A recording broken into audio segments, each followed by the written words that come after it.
It was when I was about 16 that I first had the dream. And this is what happened in it. I stood in front of a big red house and waited.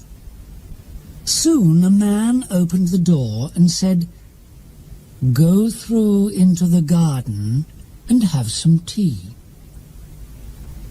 I went through the living room and the kitchen and into the garden at the back of the house. There were 6 people there, sitting on chairs and drinking tea, but I didn't know them. Then one of the men spoke, and I saw that he was from my old school. I remembered his name, Jack Stone, but I didn't know him well. He told me that the others were his mother, father, and sisters. I didn't like it in the garden with those people. Nobody spoke to me, and it was very hot. I wanted to go home. In the corner of the garden was an old tower, a very tall, thin building. Suddenly, Mrs. Stone turned to me and said, "Jack is going to show you your room now. It is in the tower." I did not know why, but her words frightened me. I knew the tower was dangerous, and I didn't want to go there. Jack stood up, and I knew I had to follow him. Inside the tower, we walked up and up in the dark, and then we arrived outside my room. Jack opened the door, and I always woke up suddenly before I went into the room. I had this dream many times. It was always the same: the garden, the family, the tower, and I always felt very hot and frightened when Mrs. Stone said, "Jack is going to show you your room now." But I always followed him up and up in the dark, and when he opened the door, I always woke up. I never saw what was in the room. Then the people in the dream started to change. Mrs. Stone had black hair in the beginning, but after 15 years her hair was white, and she was very old and weak. Jack got older too, and ill. One of his sisters went away, and they told me she was married. I didn't like these people, and I didn't want to have the same dream all the time, but it always came back to me in the night. Then suddenly the dream stopped for about 6 months. I was very happy, and I tried to forget the garden, the people, and the tower. But one night it all started again. This time Mrs. Stone wasn't there, and all the family wore black. Mrs. Stone is dead, I thought. Perhaps Jack isn't going to take me to the tower this time. But suddenly Mrs. Stone spoke. I couldn't see her, but she said, as before, "Jack is going to show you your room now." As usual, I followed him, but this time the tower was darker than before. From a window in the tower, I saw a stone in the centre of the garden under a tree, with these words on it: "Remember the bad and dangerous Julia Stone." Again I woke up cold and afraid. In the first week of August that year, I went with a friend, John Clinton, to stay in a house in Sussex. "Please come," he said. "My family are coming too, and they say it's a very nice place where we can walk and swim. We can drive down together on Sunday afternoon." Sunday came, and we had a nice afternoon driving down to Sussex in the sun. We arrived in the village where the house was at about 5 o'clock. We did not know where the house was, so we asked somebody. He told us it was over the river and behind some trees outside the village. John was the driver, and because it was so hot, I went to sleep as he drove. I woke up when the car stopped and found that I was in front of the same house as the one in my dreams, the house of the Stone family. We walked through the living room and the kitchen and into the garden at the back.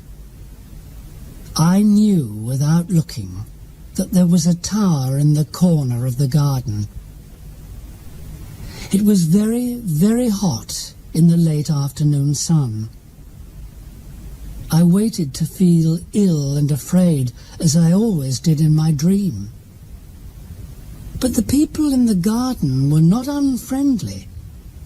The Clinton family talked and laughed, and I liked them very much. Then Mrs. Clinton said to me, "Jack is going to show you your room now.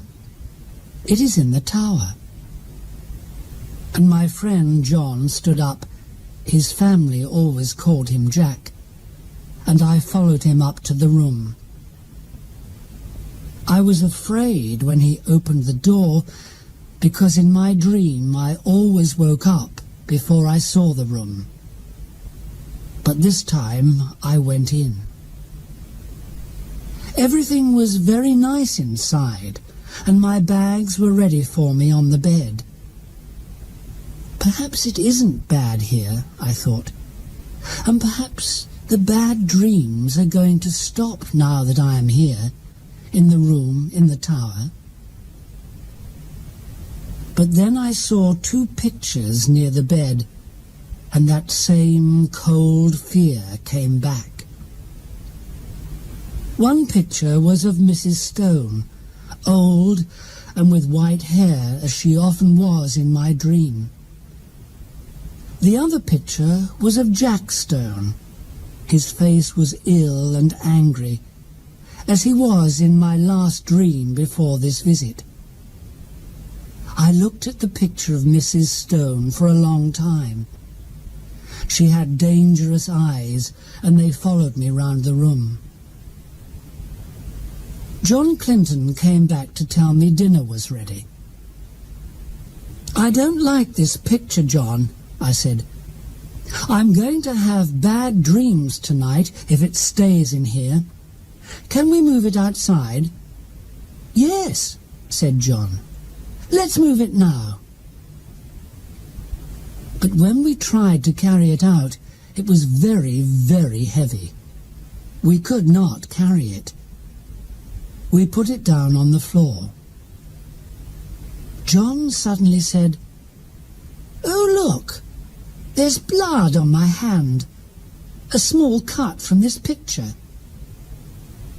Then I saw that there was blood on my hand too. But after we washed our hands, we saw no cuts. So we tried again to move the picture. I didn't want to look at Mrs. Stone's face as we moved her picture through the door, but her eyes followed me again.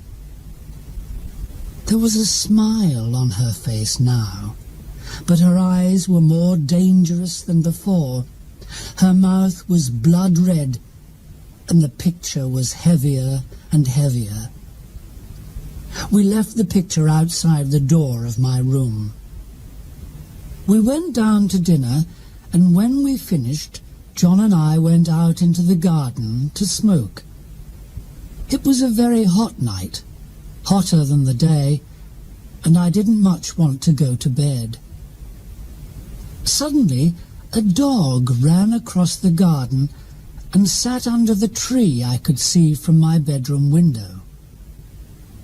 The dog sat on the place where the stone was in my dream, and it did not move. It was frightened. It sat and looked at the tower for a minute, and then ran away. Next came a cat, and it did the same thing.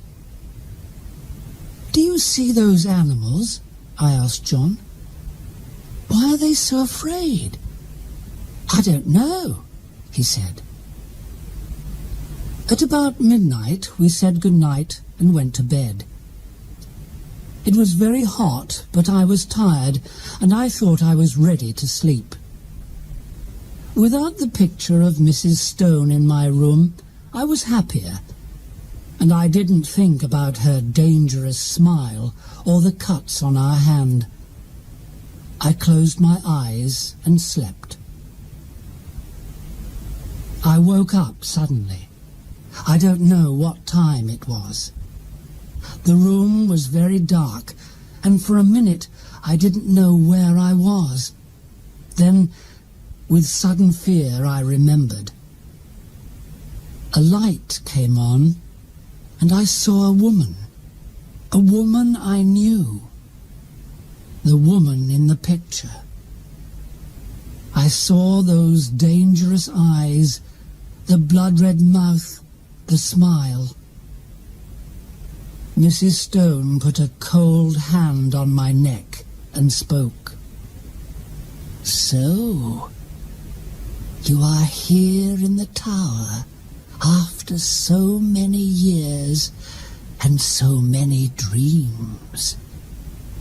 Yes, I waited and waited for you.